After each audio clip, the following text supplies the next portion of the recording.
오늘 말씀을 통해서 우리가 함께 추수의 때라는 제목의 은혜를 나누기 원합니다. 오늘 본문의 말씀은 마지막 날에 있을 심판의 모습을 소개하고 있어요. 그것은 두 종류의 추수 장면으로 묘사가 됩니다. 첫 번째 추수는 인자와 같은 이가 예리한 낫을 가지고 땅에 있는 다 익은 곡식을 거두는 추수입니다. 이것은 하나님의 인치심을 받은 사람들, 즉 생명책에 기록된 하나님의 백성들을 구원하는 그러한 모습이지요. 예수님께서 말씀하신 알곡은 모아 곳간에 드리는 그런 추수의 시간입니다. 두 번째 추수는 예리한 낫을 가진 다른 천사가 땅에 포도송이를 거두는 추수입니다. 예리한 낫을 가진 천사가 거둔 포도송이는 하나님의 진노의 큰 포도주틀에 던져집니다. 이것은 온 세상을 향한 하나님의 심판을 말씀합니다. 주님께서 말씀하신 죽정이는 꺼지지 않는 불에 태우겠다라는 말씀과 같은 내용입니다. 오늘 그러면 이 두 가지의 이 추수의 장면을 잠깐 우리가 한번 살펴보고자 합니다. 본문에 소개된 먼저 익은 곡식의 추수는 어떻습니까? 오늘 본문에서 사도 요한은 예수님의 또 다른 모습을 보게 됩니다. 14절의 말씀을 보면 흰 구름 위에 앉은 인자와 같은 이가 등장합니다. 사람의 아들과 같은 이라고 합니다. 인자라는 이 표현은 복음서에서 예수님을 상징하지요. 예수님은 머리에 면류관을 쓰시고 흰 구름 위에 앉으신 영광의 모습으로 나타납니다. 주님은 승리하신 분이고 영광받기에 합당하신 분이지요. 거룩하고 순전하신 분으로 우리에게 말씀하십니다. 특히 예수님은 천상에 올라가셨지만 여전히 사람의 형상을 하고 계십니다. 이것은 계시록 1장 7절에서 예언한 예수님의 재림 장면과 매우 비슷한 모습입니다. 그래서 오늘 본문의 말씀을 가지고 예수님의 재림하시는 모습이다라고 설명하는 이들도 있습니다.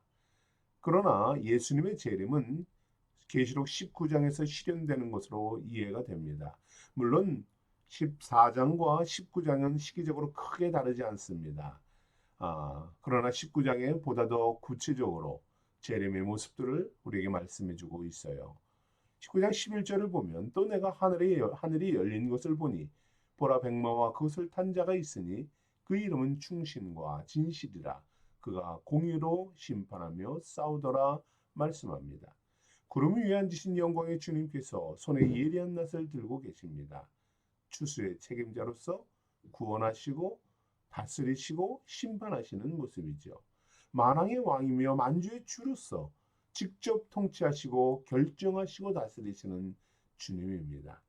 주님은 마지막 추수의 때가 되어 심판의 준비를 모두 마치십니다. 성경에서 추수는 어떤 특징이 있지요. 무엇입니까? 알곡은 모아서 드려 모아드리는 결실의 추수가 있고 가라지는 골라내어 불에 태우는 심판의 추수가 있습니다. 주님이 낫을 들고 추수하시는 오늘의 본문은 심판 때 모든 이들이 멸망당하고 인생의 마지막이고 지상의 모든 형상들이 마지막인 이 심판의 때에 바로 믿음의 성도들과 인내로 환난 중에 믿음으로 견딘 성도들을 구원하는 결실의 추수입니다. 믿음의 성도를 직접 맞아주시고요. 환영하시고 영광 중에 인도하시는 주님의 모습을 바라보시기를 바랍니다. 오늘 15절의 말씀을 보면 또 다른 천사가 성전으로부터 나와 구름 위에 앉은 이를 향하여 큰 음성으로 외쳐 이르되 당신의 낫을 휘둘러 거두소서 요청합니다. 낫을 휘두르기를 요청한 천사는 땅의 곡식이 다 익어 거둘 때가 이르렀습니다 라고 말씀하는 거죠. 때가 되었다라는 것입니다. 이제 추수의 때가 되었고 종말의 때가 되었고 주님의 재림하실 때가 되었고 새 하늘과 새 땅의 시기가 되었다라는 것입니다. 그런데 여기서 천사의 말은 스스로 판단하여 예수님께 요청한 것이 아닙니다. 왜냐하면 천사는 누구입니까? 하나님의 말씀을 대언하는 말씀대로 활동하고 순종하는 존재입니다. 그리고 주님이 말씀하셨듯이 그 때와 시간은 하나님만이 아신다라는 이 말씀처럼 하나님은 천사에게 때가 되었음을 알리셨고 천사는 주님께 하나님의 말씀을 전하는 것이지요. 이제 마지막 추수의 때가 이미 이르렀습니다. 세상의 죄들이 완전히 거두어질 때가 되었습니다. 심판의 때이지요. 그러나 여러분 믿음의 성도들은 이 박해와 고난의 현장에서 구원의 은혜를 입고 풍성한 열매를 거두게 되는 것입니다. 천사의 요청에 추수가 시작됩니다. 낫을 땅에 휘두르매 땅의 곡식이 거두어지니라 합니다. 본문에서 곡식은 무엇을 의미합니까? 문자 그대로 익은 곡식을 말하는 것이 아닙니다. 우리가 먹는 곡식이 아니죠. 심판의 현장에서 구원받고 구속받은 믿음의 성도들입니다. 예수님은 하나님께서 당신에게 맡기신 이 마지막 심판의 사역을 담당하십니다. 마지막 심판대에서 세상과 인생들을 판결하시지요. 여러분 그렇습니다. 간혹 성도들은 하나님이 인생들에게 벌을 주지 않으신다고 생각을 합니다. 죄에 대해서 그래서 민감하게 생각하지 않습니다. 그러나 하나님은 죄에 대해 매우 세밀하게 민감하게 관찰하시는 분입니다. 우리가 회개를 하면은 그 모든 죄를 용서하시지만 만약에 그렇지 않으면 어떻습니까? 우리 하나님은 모든 것을 기억하시는 분입니다. 그리고 그 죄가 가득 찰 때에 오늘과 같이 때가 되었을 때에 마지막 때가 이를 때에 그 죄에 대한 심판을 하시는 겁니다. 또 모든 심판은 예수님의 손안에 있습니다. 주님의 말씀대로 순종하지 못하였던 모든 인생들, 세상들, 죄악들 이것을 판결하시고 영원한 영생과 영원한 형벌로 판결하시는 겁니다. 심판의 날이 이르릅니다. 우리는 주님께 무엇을 보여드릴 수 있을까요? 우리는 어떻게 신실함으로 주님 앞에 설 수 있을까요? 나는 무엇으로 하나님의 말씀대로 살았노라 말씀드릴 수 있을까요? 우리가 주님과 함께 하였던 삶과 주님의 말씀에 순종하였던 삶을 여러분은 어떻게 주님 앞에 고백할 수 있겠습니까? 얼마나 풍성한 열매가 되어서 주님의 추수하시는 그 자리에 우리가 참여할 수 있을까요? 희생과 믿음의 삶에 대해서 우리는 무엇이라고 주님께 말할 수 있겠습니까?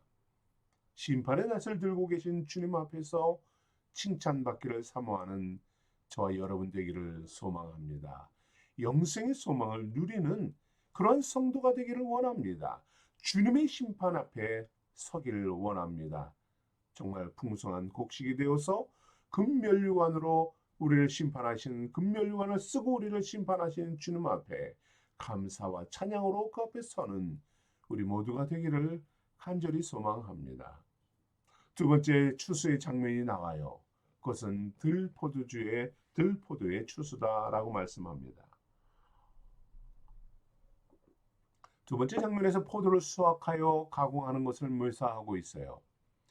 포도의 추수 때에 우리는 세상의 죄가 완전히 가득 차고 심판에 이르게 되었음을 보게 됩니다. 이 예리한 낫을 가진 천사에게 땅에 포도송이를 거두라 하십니다. 여기서 포도송이는 달콤한 먹는 것이 아니지요. 19절의 포도도 먹는 포도가 이것은 포도를 먹는 포도가 아니라 바로 악한 자들을 상징하는 것입니다. 악한 자들의 행위가 무르익었다라는 것입니다. 이제 곧 너무 익어서 터져버릴 정도가 되었다. 포도가 터지고 그것이 오히려 지저분해지고 쓰레기가 되고 그리고 오염이 되는 것과 같이 되었다라는 사실이죠. 하나님은 오랜 시간 동안 진노를 연기하셨습니다. 그러나 이제 더 이상 인내하고 기다릴 수 없는 파멸의 때가 되었다라고 말씀하시는 거예요. 포도송이를 거둔 천사는 하나님의 진노의 포도틀에 던집니다. 그리고 그것을 질질여 밟지요. 그런데 이와 비슷한 말씀이 계시록 19장 15절에서도 소개하고 있습니다. 예수님이 백마를 타고 강림하실 때에 예수님은 친히 하나님 곧 전능하신 이의 맹렬한 진노의 포도주를 밟을 것이다 라고 소개를 합니다. 그런 면에서 계시록 14장과 19장의 이 광경은 주님의 재림 때를 같이 상징하는 그러한 말씀이기도 합니다. 계시록에서 포도주 틀은 오늘 본문과 주님의 재림의 광경인 19장에서만 소개되고 있기 때문입니다. 바로 심판을 말씀하시는 것입니다. 불신자들, 하나님을 믿지 아니하는 자들에 대한 심판은 마치 포도주 틀에 있는 포도송이와 같다라는 것입니다. 이는 주님이 이루시는 종말의 심판을 아주 강렬하게 비유하는 것이에요. 여러분, 본문은 포도주 틀에서 포도즙이 아니라 무엇이 흘러나온다고 말씀하고 있나요? 바로 피가 흘러나온다라고 말씀합니다. 포도주 틀을 밟았는데 그 포도주가 너무도 익어서 그것을 질겨 밟았더니 그 진노의 포도주 틀에서는 피가 나왔다라고 말씀하고 있습니다. 그 피는 말굴레까지 닿을 높이다라고 말합니다. 말굴레는 무엇입니까? 말의 머리에 이렇게 씌워주는 그 둘레로 씌우는 가죽끈과 같은 것들이죠. 말을 통제하고 다스리는 그러한 끈이 바로 말굴레입니다. 말의 높이가 대략 어느 정도 될까요? 다 큰 말은 2m 이상 되겠지요. 굳이 높이가 이만큼이다라는 말이 아니라 바로 그 피가 쏟아졌는데 그 피가 모여있는 높이가 무려 2m 정도 된다고 합니다. 그리고 그 포도주 틀에서 흘러나온 피는 1600 스타디온 길이의 강이 되어 흐른다라고 말합니다. 1스타디온은 대략 185m 정도 된다고 합니다. 여러분, 로마에 가면 스타디움이 있죠. 그것을 말하는데 그것이 대략 185m 정도 된다고 합니다. 1160 스타디온은 대략 한 300km 정도 된다고 합니다. 여러분, 포도즙 틀에서 나온 피가 어마어마한 강이 되어서 300km나 되는 긴 피 흘림의 강이 된다고 합니다. 무슨 말입니까? 하나님의 심판대에서 하나님의 진노가 얼마나 크고 얼마나 무섭고 얼마나 방대한지 세계 곳곳에 영향을 끼친다는 말씀이에요. 하나님을 배신하고 하나님을 떠나고 우상을 숨기며 그리고 이 우상의 인을 맞아서 짐승의 표를 받은 자들을 심판하시는데 바로 이처럼 어마어마한 피 흘림의 역사가 있게 된다. 어마어마한 진노의 역사가 있게 된다라는 것입니다. 이 심판과 진노는 한 지역과 일부의 사람들이 아닙니다. 모든 세계의 사람들에게 영향을 미치고요. 모든 세계의 인류에게 있는 심판의 모습입니다. 하나님은 당신의 말씀을 거절한 모든 사람에게 대해서 이처럼 거대하고 놀랍고 어마어마한 마지막 심판을 하시겠다 경고하고 계시는 것입니다.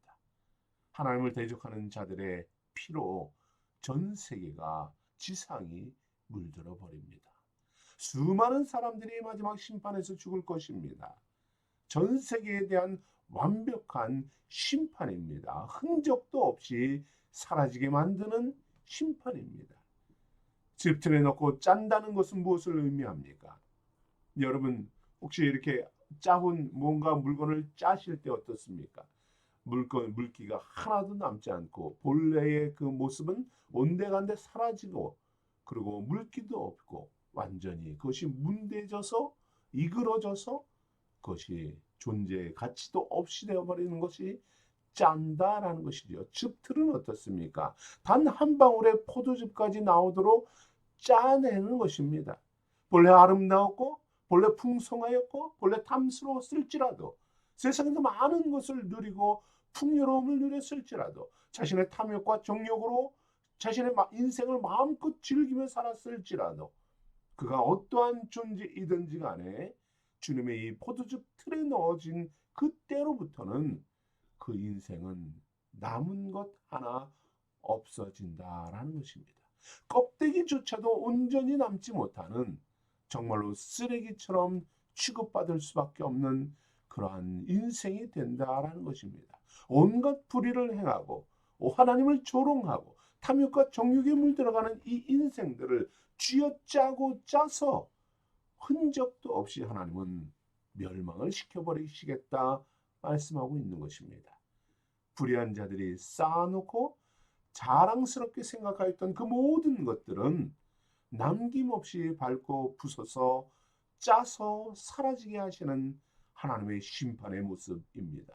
불의한 일, 불법을 행하는 일, 숨겨진 모든 일, 우리에게 내놓기 부끄러운 일들, 이러한 모든 것들이 거기에 속하는 것입니다.